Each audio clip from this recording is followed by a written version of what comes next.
Halo Bapak Ibu, saudara-saudari sekalian, lovers and haters. Salam cerdas Indonesiaku. Jumpa lagi kita pada kesempatan kali ini. Bagi Anda semua yang belum subscribe channel saya, silakan subscribe channel saya, tekan loncengnya agar Anda dapat notifikasi setiap kali saya mengupload video-video saya. Oke, seperti yang Anda bisa lihat, kali ini saya mencoba sebuah penampilan baru dan konten baru. Ya, ini uji coba sih ya. Kenapa? Karena saya melihat begini. Dalam 1 atau 2 hari lagi, channel saya akan melampaui 100.000 subscriber. Artinya saya akan berhak mendapatkan silver play button, oke, dari YouTube. Tapi bukan itu konten saya hari ini. Konten saya mengenai silver play button itu dalam 1-2 hari akan saya buat. Yang ini saya pada kesempatan kali ini saya tidak berbicara mengenai money game Ponzi atau money game penghasil uang lainnya yang sungguhan gitu ya. Nanti waktu saya membahas pencapaian 100.000 subscriber, saya akan jelaskan kemungkinan perubahan dari arah konten saya yang mungkin tidak lagi banyak mengenai money game Ponzi. Contohnya, pada kesempatan kali ini saya akan coba membawa suatu konten yang sama sekali tidak ada hubungannya dengan money game Ponzi atau bisnis. Tapi saya akan menceritakan pengalaman saya, bagaimana saya bisa selamat dari serangan virus corona di zaman pandemi COVID-19 ini. Singkatnya demikian. Selama kira-kira 1 tahun terakhir, sepertiga dari karyawan di kantor saya itu banyak yang terserang dan positif dan harus dirawat, dan sebagian di antaranya cukup serius. Perlu pemulihan sampai 1 bulan. Oke. Setiap kali kantor kami ada karyawan yang terkena serangan virus corona dan akhirnya dinyatakan positif COVID-19, kami lockdown kantor itu selama 2 minggu. Itu adalah protokol kesehatan di kantor kami. Semuanya dibuat work from home, tetapi setelah 2 minggu ya kembali lagi bergiliran. Ada yang work from home, ada yang work from office. Tapi begitu kena lagi, seluruhnya bekerja dari rumah. Oke? Nah, seperti yang saya katakan, kira-kira sepertiga lah dari kantor kami yang kena serangan virus corona. Dan kira-kira sudah 3 kali lah kami melakukan lockdown total di lingkungan kantor kami. Nah, yang saya katakan saya sempat tanda kutip selamat dari serangan virus corona adalah, pertama, ketika ada 3 sekaligus karyawan di kantor kami yang terkena serangan virus corona ini, itu diawali karena perayaan ulang tahun seorang karyawan. Di situ kami makan bareng-bareng di sebuah restoran gitu ya, pada posisi yang cukup berdekatan, dan saya ada sekitar 1-2 meter lah, sempat berkali-kali di depan 2 orang yang positif itu. Kemudian pada kesempatan meniup lilin, saya juga ada di sekitar 1 meter di 2 orang yang ikut meniup lilin kue ulang tahun itu. Untungnya saya tidak tertular. Padahal waktu itu saya ingat sekali, saya belum mendapatkan vaksin. Sekarang saya sudah dapat vaksin komplit 2 kali. Kemudian yang di catatan saya ini, setelah itu saya dapatkan vaksin komplit 2 kali, ya kan? Nah, kemudian ada lagi kejadian yang sebenarnya cukup menegangkan kalau saya pikirkan. Ternyata saya pernah pada suatu ketika semobil dengan 2 orang hampir seharian Orang itu ikut di mobil saya, ini tamu lah, teman dari luar kota, berkunjung ke Jakarta, saya antarlah jalan-jalan. Tanpa saya sadari ternyata 2 orang ini positif. Kemudian sempat siangnya makan, tapi untung makannya tidak terlalu berdekatan. Bahkan ketika sorenya mereka dites swab antigen, ternyata reaktif. Saya bahkan sempat mengantarkan keduanya itu untuk antri melalui suatu layanan drive-thru, berarti masing di dalam mobil saya, untuk tes PCR, dan besoknya dinyatakan positif. Artinya seharian itu saya bersama 2 orang teman saya ini, tamu gitu ya, yang positif ya. Nah ini yang saya katakan, saya terselamatkan gitu ya dari kepungan virus corona, terutama di zaman pandemi ini yang semakin menggila. Oke. Kalau ditanya, Pak, kok bisa gitu ya? Rahasianya apa?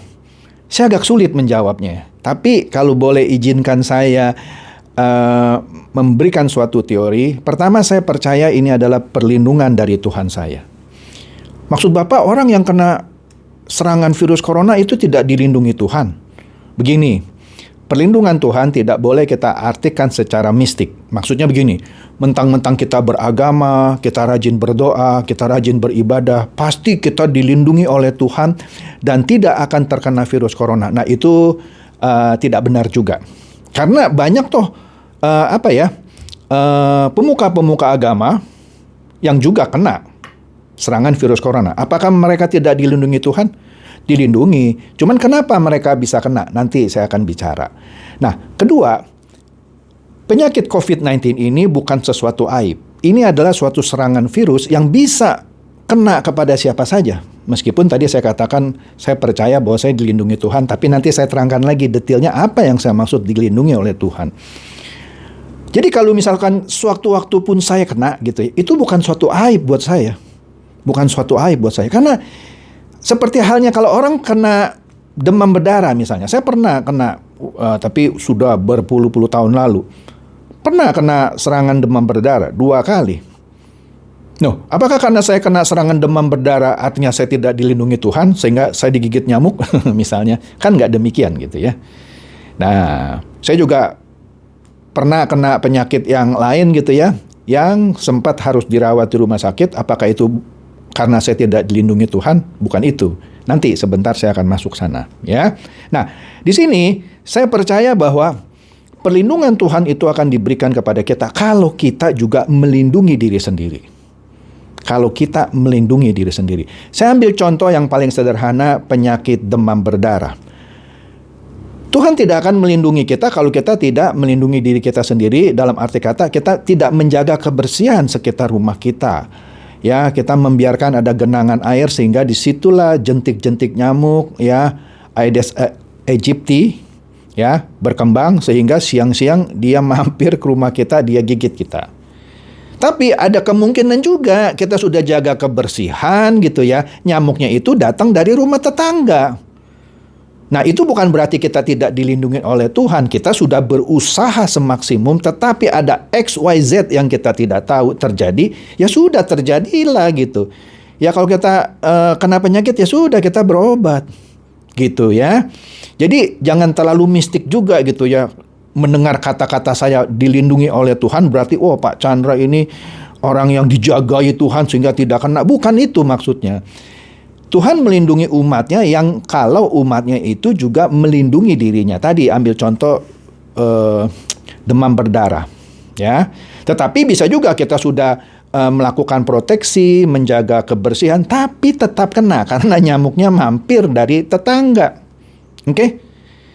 Kemudian bisa saja saya sudah mematuhi protokol kesehatan, sudah divaksin 2 kali, saya sudah makan vitamin setiap hari, nanti saya terangkan lagi, tetap kena misalnya, walaupun sudah divaksin 2 kali, berarti kan saya sudah melindungi diri saya sendiri dong, saya sudah melakukan protokol kesehatan dong, saya sudah minum vitamin kan, menaikkan imun dan segala macam, kena juga gitu. Apakah dengan demikian saya tidak dilindungi oleh Tuhan?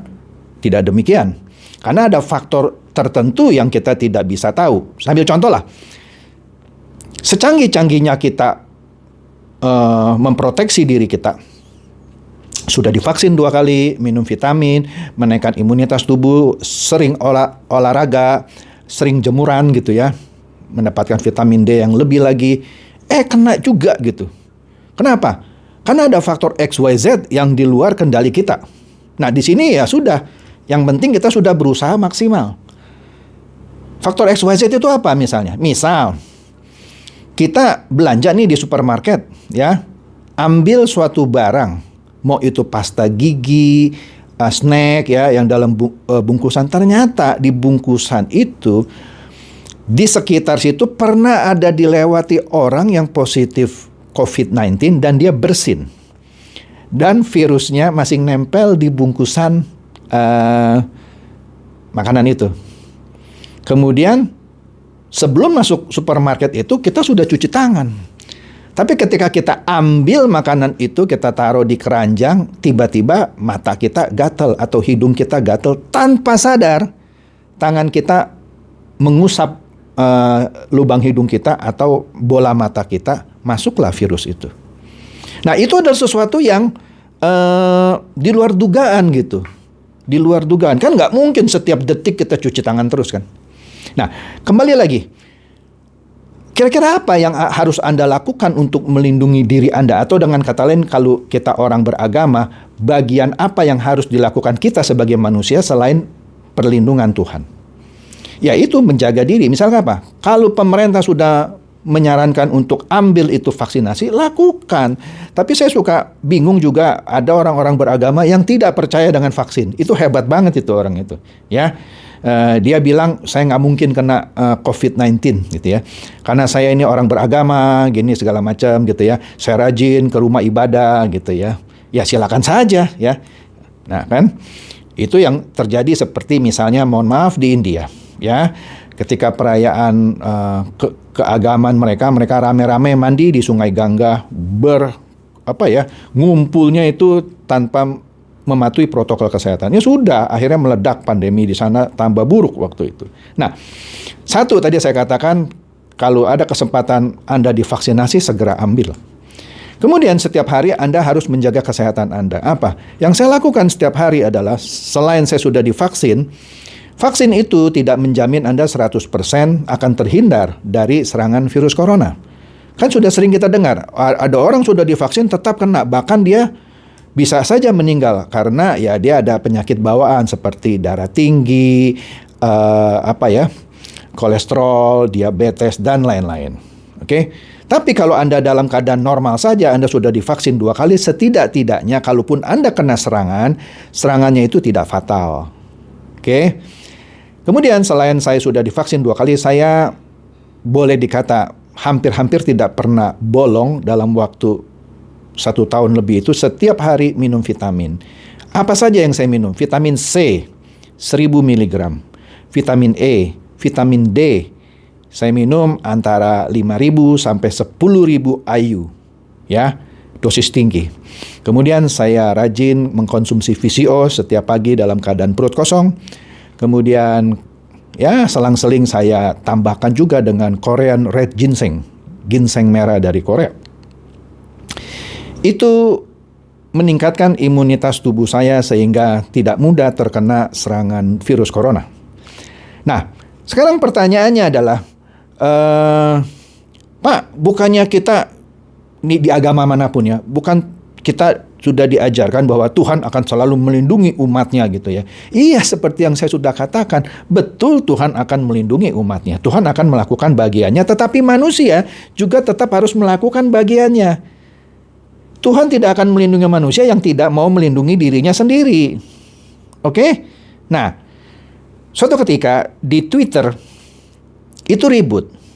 Karena ada seorang memposting, sederhana postingannya. Postingannya gini kira-kira. Kalau saya bahasa Indonesia kan ya. Disiplin itulah yang menyelamatkan China. Ketidakpedulian itulah yang membunuh banyak orang Amerika, dan agamalah yang banyak membunuh orang India. Maksudnya apa? Begini.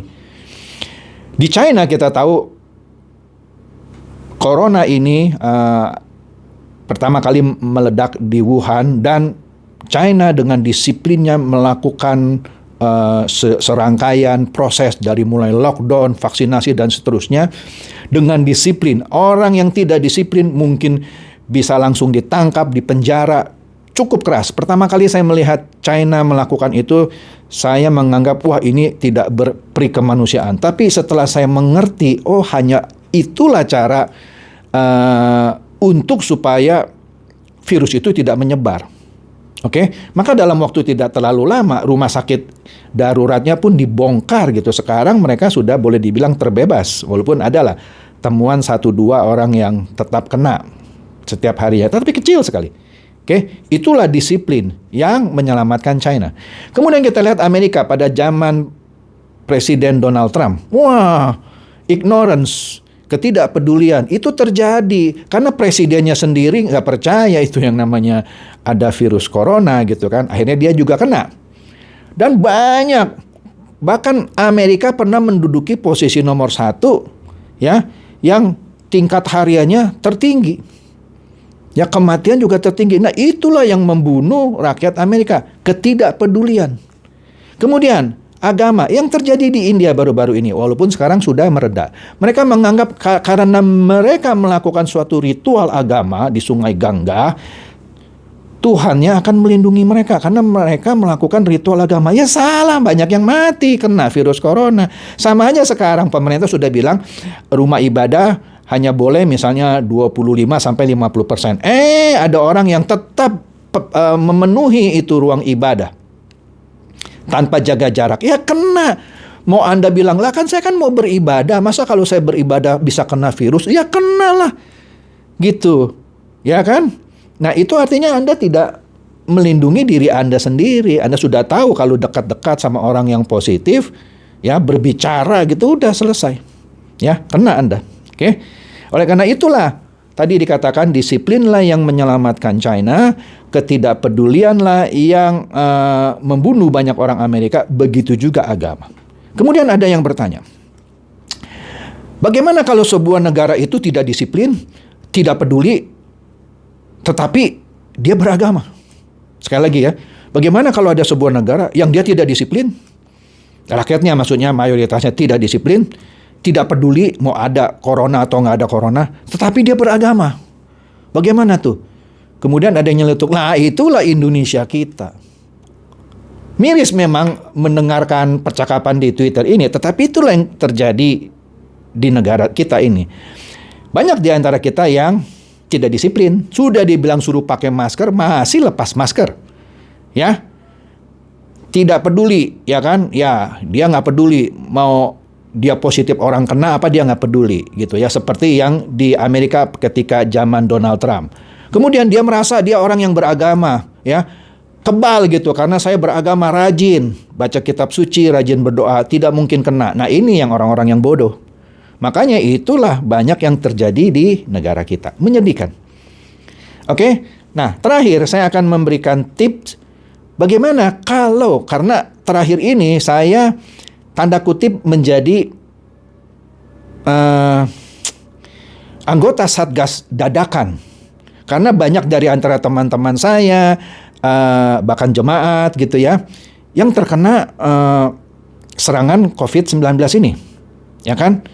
Saya harus membantu mencarikan rumah sakit, membantu mencarikan obat gitu ya.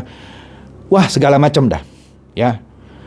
Nah, akhirnya saya menemukan suatu benang merah. Bagaimana kita melindungi diri kita sendiri.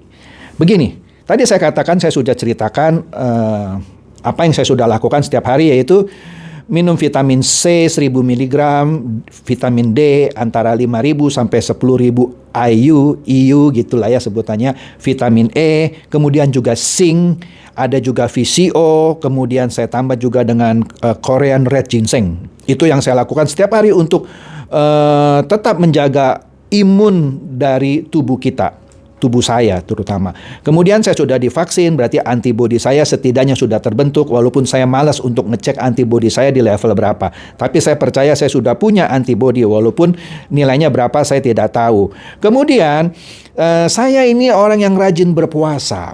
Kalau Anda pernah dengar namanya autophagy fasting atau puasa autophagy, di situ saya sudah pernah menerapkannya secara ekstrim 2 tahun lalu. Dalam waktu 4 bulan, saya bisa turun berat badan saya 16 kilo dalam 4 bulan. Singkatnya, autophagy fasting ini yaitu kita puasa setiap harinya 16 jam minimum.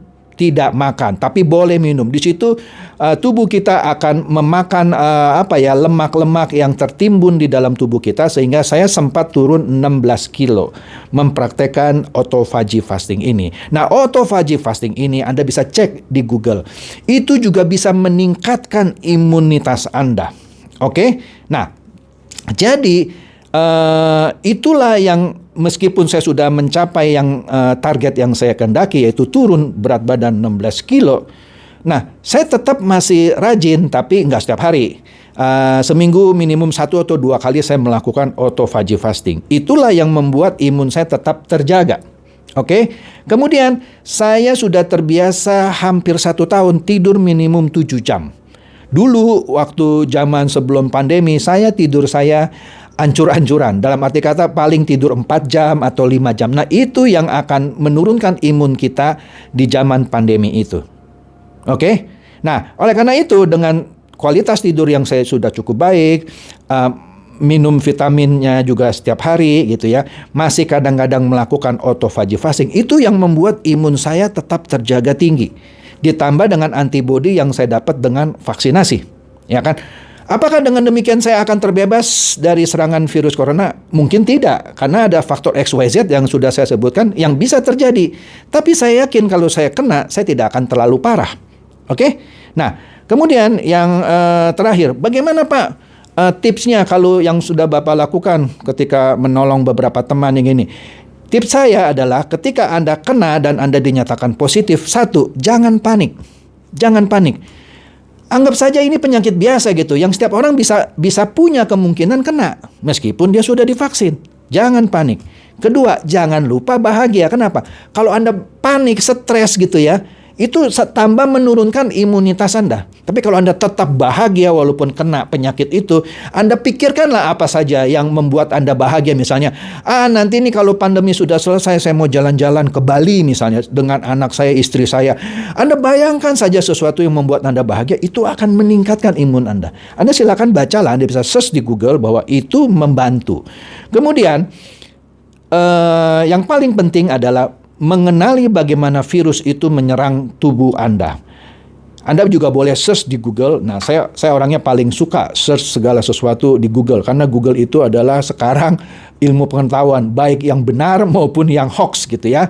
Tapi yang benar Anda bisa pelajari juga. Contoh, virus itu ternyata dalam hal ini virus corona suka akan hal-hal yang manis-manis gitu ya.